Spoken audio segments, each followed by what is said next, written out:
Welcome to BIV Today, the daily podcast from the newsroom of Business of Vancouver. I'm Kirk LaPointe, publisher and editor-in-chief. You know, the federal election might be hogging center stage politically, but the BC Liberal leadership race in the last week or so has added another candidate, and she arrives with instant prominence. Renee Merrifield, the MLA for Kelowna-Mission, is a relatively new arrival on the political scene, a rookie MLA, and of course, the first woman in the race to succeed Andrew Wilkinson. We want to talk to her about her ideas, how she's going to win the contest and win the premiership.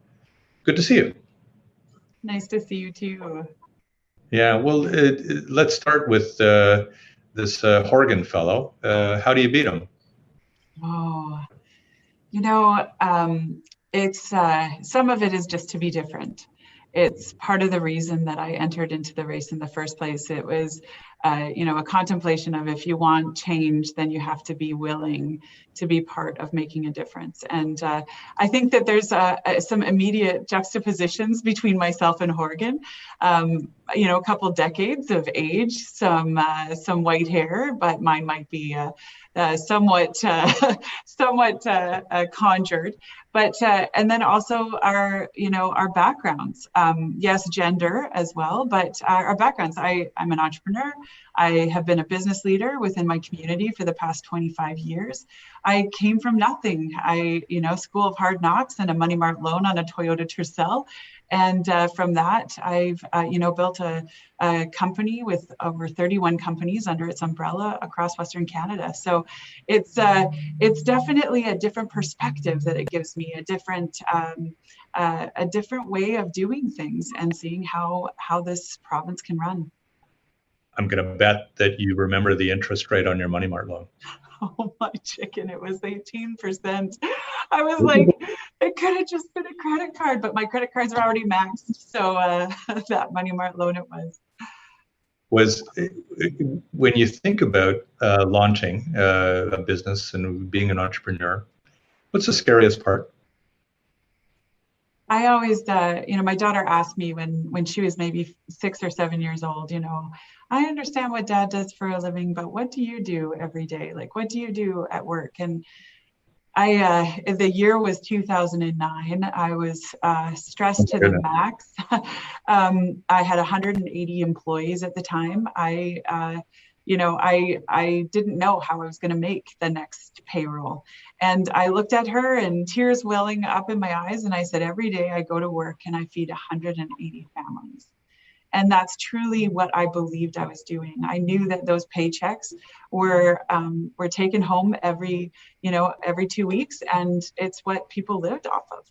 And so I saw that as my calling. I saw that as my role. I also saw my role within our business community as being a sustaining force and in being around tomorrow and tomorrow and tomorrow, and really contributing over the long term. I think that's truly the most difficult aspect of being a business leader is that there is no give up, there is no let go. It's a constant, but it's a privilege, and I counted it as such. But I mean, I wrote the other day. I wrote actually about John Horgan that in politics you're not so much elected as you are owned by the public. The commitment that you make in an entrepreneurial sense. Every so often you get to go off the clock a little bit. Are you noticing in politics that you're never really off that clock? I was never off the clock as an entrepreneur, ever. Within my business, the joke around the office was that I worked 40 hours a week while I was on vacation. The rest of the time I worked 80 hours a week. I thought it was really important that I was available, that I was present. I think as a leader, more than, you needing to make a decision, because I never wanted to be the knothole for my company, was to know that I was there. I think that the management, the people on the sites, they wanted to know, that she cared, that she was around, that she was there. And I think that as an MLA, it's the same characteristic, whether it's a business, whether it's a province, whether it's a community, whether it's a society, a philanthropy, it's about people. And for me, people is about presence, and leadership is about being present with those around you. Yeah. You chose politics though. Why did you choose it? Uh, I told my executive team about 4 years ago that I had one more one more service in me. There was like something more that I wanted to do. I said, I'm restless. And I told them at that time that I was either going to write my PhD and change the face of business forever, or I was going to go into politics and work from the other side. I felt like within our industries, within our role, I always had this grassroots political side where I was always trying to draw attention to how government and how policy would affect all the way down to the streets. And in this particular role, I get to hopefully affect policy before it gets there, and in a positive way. So for me, it was I didn't have much time to decide. I received a phone call and was literally given 30 seconds. And when I thought it was a joke, they said 29, 28, 27. And so I did. I jumped. And it was based on a conversation that I had had with a good friend over the course of the summer, in which he said, man, if the BC Liberals ever gave you a phone call, you'd be an idiot to say no. So knowing who I was and what I was about and what my passions were and how I wanted to serve, it was a natural fit. But you had to consider also, in having run federally, you had to figure out what the provincial scene was going to be. Does it feel better to do this than you think it might have been to do the federal thing? I would say I've always been very passionate and very involved in every level of government. I was privileged enough to be the Canadian delegate to the UN in 2015. I served on the Council for Women and Girls, for 3 years. That was a national council. I've served on national boards across Canada. My own business is across 4 provinces. So I definitely have always had an ear to how things work federally. But I've also served on things like the Provincial Economic Council for 4.5 years, or Interior Health Authority Board. And I'm not meaning to read my CV, but I'm definitely someone who was attuned to both. And what I would say about this particular role, way less travel, although COVID might have affected that somewhat, but also way more grassroots. Just as I stated earlier, I love people. Nothing makes me happier than a day where, I get to see just a ton of different people and hear stories and understand them. And I feel like in this particular role, it's a great fit when it comes to that, when it comes to health, when it comes to education, when it comes to things that people really care about and that they see an exact effect on their lives, which I think is a privilege and fun. I mean, obviously, before you arrived on the provincial scene, here was a government at the time trying to contend with the pandemic, and obviously quickly called an election, brought it in. In some ways, you're a bit of a beneficiary of it. But I wonder whether the second major challenge for you in this in governance in this point really are the forest fires, and what this has really done in terms of shaping your own policies about what might be your priorities as a leader of a party. I think you're really bang on there, Kirk. I do think that while the pandemic has been around now for, going on 2 years almost, we've had forest fires and very significant forest fires for 3 out of the last 5 years. And when I look at the impact of forest fires, and just this morning, and I need to still verify, so I'm gonna look it up because I was listening on the radio to a researcher who was talking about the effects of smoke, and they were drawing attention to premature births and how they were tracking them in areas where there was a higher prevalence of smoke, and wildfire smoke, I should say. And I just thought about that, and I thought whether it's whether it's our health, our lungs, whether it's, our environment. And, I heard on the radio yesterday, listening to one of the talk radios shows where it was talking about all of the environments and ecosystems we've lost for our wildlife. So yes, we've lost whole towns like Lytton, Monte Creek, but we've also lost ecosystems of wildlife, and the interconnectedness of our lack of prevention of wildfires, how we have really walked away from some of the Indigenous practices that were so important in how they stewarded the forests, and then also how we have neglected to really look at our forestry practices and say, how do we modernize these? How do we bring these into a more holistic conversation? Now we've got, the industry is actually fighting fires because they're losing their cut blocks. We've got, us all as society really suffering through smoke. And, I was on the Lower Mainland a few weeks ago, and there was smoke. And, on the island, they were complaining about smoke. It's something that's really affecting all of us, and something that we need to look very seriously at. 1 year of forest fires emits enough pollutants to undo 10 years of emissions controls in BC. We need to seriously take a look at it. And all of a sudden you start reading articles from around the world looking at BC and saying, whoa, what you guys are doing is failing. Time to get up with technology. I'm reading about a BC company that's fighting fires in California using night vision, and thinking, wow, like how much farther ahead we would be if we actually had a more holistic, a more preventative approach to wildfires, but also to our forests and to our environment in general.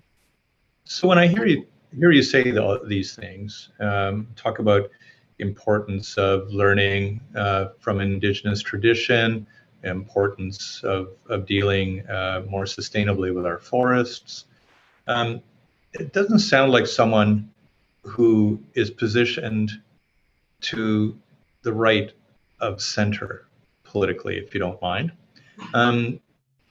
Where do you station yourself, do you think? Oh, my heart is on my left. It really is.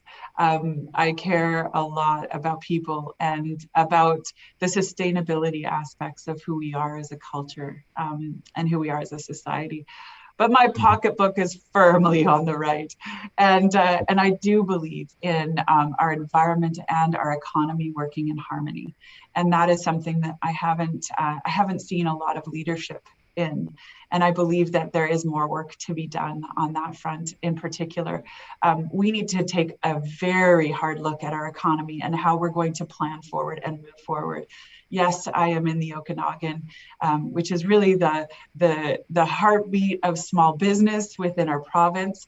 But if you look at economists and what they say about the need for entrepreneurs, the need for small business as being really the backbone of resiliency within an economy, and how hard our small businesses have been hit, not just with the pandemic, but also with the death of 1,000 cuts. With respect to taxation, with respect to bureaucracy and regulation. I just met with 2 different businesses begging them to stay in BC because they were moving. They were moving to Alberta because they were being given industrial land, or they were being, ensured that they were going to have a labor force, or that and they just said their taxation, even for our executives, the taxation is so much better there. Of course, we're going to go there. It just doesn't make sense for us not to. If we want to have all of the aspects that that we care about in terms of our society, or our healthcare, or our wellness, or our environment, we have to have very serious and fierce, I call them, conversations about our economy, about our business, about business attraction, and really opening the doors again and saying, we're here and we want to work together with you. And I think in that marriage, if I would, I think that there's a real synergy and a fun that takes place when you look at your institutions and your research and your innovation, and cross it with your industry in a way that actually becomes almost like a living laboratory. of sorts, and that allows us to really move forward as a province and become not just a Canadian leader, but a global leader in a lot of what we are great at doing. I hope you don't mind. I'm going to ask you a personal question, and I approach this with no agenda, and and I'm agnostic about it, and I mean that with no pun intended. But you're a person of faith, right? You're a person of faith, and in this country, we don't talk much about that in our politics, except to, in some cases, disparage it as being not in keeping with the times or something. I mean, the political discourse about religiosity and its intersection with politics is not terribly sophisticated, I find. But I'm wondering if you can shed some light for me, and I really mean this in a genuine way. Shed some light for me on its impact on you and how you operate, how you think it differentiates you. I think if you look at how I've lived, whether that is as someone who believes wholeheartedly in integrity, in authenticity, and being true to who I am and what I'm about, I think that really stems from a confidence or my belief system.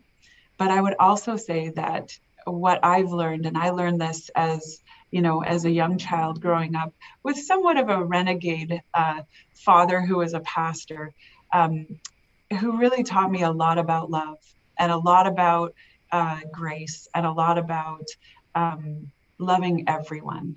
And I think that gets lost a lot within our society. But when I look within our communities, within our societies, our faith organizations are the ones that take care of those that are in need in a large way, not in an exclusive way, not only, but it is that altruism, that philanthropy, that belief that they need to extend, it's their call, but it's more than that, it's their gift. To be able to do that, I think is a wonderful thing. And I have many different communities of faith that I speak with, I welcome. For me, it's not exclusive. It's something that I believe we need to enhance and allow to take care of those within society that they are able to. Do you understand, though, the apprehension that some have about hearing someone speak openly about faith and about the conviction of religion, given the fear that can somehow possess people, that the clock gets turned back on certain things that now feel much more fundamentally fair and just in society, and for women in particular. So can you with that help me with an answer to the question that wasn't really a question? So I can see that, and I think that for seasons in history and within society, religion is used as a weapon. It's used as a division. It's used as a label, and I don't think it's just with religion. I think you could have the same conversation around gender. You could have that same conversation around sexual orientation or sexual identification. And I think that those divisions is what we need to heal within our society. It's what we need to create understanding around, and whether that's with culture, or whether that's with like I said, sexual identity or gender, or whether that's with gender, in general, we need to actually just take a pause and also understand that there's so much more that unites us than what divides us. And I truly believe that we can create that unity and create that harmony while still holding differences, very welcoming to other beliefs or other systems. Yeah, I mean, because I'm sure you read the postmortem on the election within your party, and obviously you weren't there at the time, but for a lot of BC Liberals, they seemed very discouraged by the way that some of the social conservatives were permitted in a lot of ways to keep talking and essentially making it much more difficult for the party. As someone who wants to be its leader, where will it fit, Renee, in how you operate? Oh, that's a great question. And really, I see it as the promotion of, in a big tent party, diversity, and understanding that diversity does not mean a cancellation of a belief, but it does mean that there is a focus on that which unites rather than that which divides. I do think that there are certain aspects of society that have moved forward, that have evolved forward, that we need to be very, very true to. But having said that, we've done a very poor job, and I won't say just within the BC Liberals, I'll say in general, amongst all political parties, of really focusing on all of the divisions, focusing on all of the differences, rather than focusing on the task at hand, which is making, let's call it, in this particular context, BC the best that it possibly can be for all British Columbians. And what I think that we haven't done is include in that conversation the voices. And when voices don't feel included, then yes, they become louder, or they become, off, on their own, rather than actually having and saying, okay, I'm aligned with that. How do I actually create that? And I look at some masterful examples in the past of great leaders who have been able to not just have it be a token of diversity or a photograph that looks fantastic, but actually a true diversity where there are the voices around the table, but that there is consensus that is built and consensus that is brought forward and taken forward. And it's on those things that people are united around that actually is what's promoted. And that we have done not a great job in. And I think we can do much better. Yeah, I mean, last point on this one, and I don't want to belabor it unduly, but I mean, because of the way that it can somehow stick out and seem quite out of keeping and quite out of tone with what a Big Tent party tries to do, because it can alienate quite a few people quite quickly. That then usually goes up to the leader and says, well, is the leader going to have the sense of discipline to keep everybody essentially on that same page? You've been a leader for much of your life here. What's the secret of keeping people on the same page that you want to apply if you win this race? And that's a beautiful question. I like it because as a leader, I've always believed in carrot, not stick. I've always believed in more conversation, not less. I've always believed in relationship, wholehearted relationship over conformity. And I think that as the leader, I would focus much more on those aspects, on making sure that people felt, and I mean, it's the campaign slogan I've chosen, building better belonging, that people knew that their conversation, that their perspective was welcomed, that they were going to have a place around the table, that it wasn't an us and them or a clique or some form of a decision-making faction that was over there, but that there was actually succession being taken place, that there was an inclusion that was taking place, that there was a team that everyone wanted to be a part of. And I believe that that's possible. And in fact, I don't just believe it. I have a success record of 25 years. And whether that's on boards or whether that's on within my own companies, that has been something I am probably most proud of, that I have always fostered team and looked for succession. I always say the first day of any CEO, they should be looking for their replacement. Like who's going to take over next? And I Yeah. don't think that with fierce competition and cutthroat politics that takes place. I think you can be very savvy. I think you can be very strategic, and I think that you can do that as a team. And as a team that is unified, that is collective, that does have a voice, and that voice has been done through a wrestle that happens within caucus and as representatives of every voice that is out there within the ridings that we are in.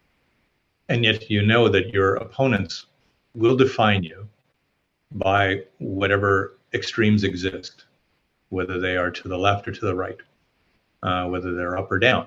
That's how you'll be defined and portrayed.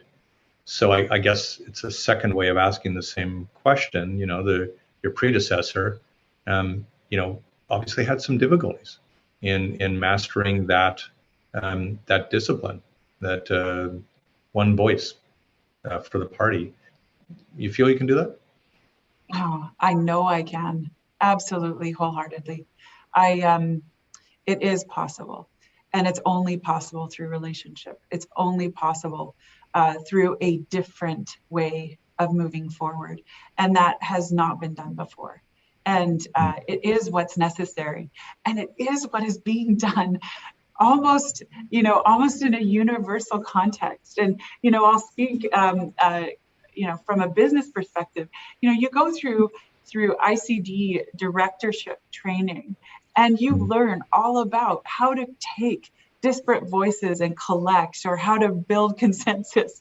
And whether it's through that or writing MBA, dissertations, or whether it's through just experience on, yes, you can go behind closed doors and you have tough, difficult conversations. But when we walk out together, and we walk out unified.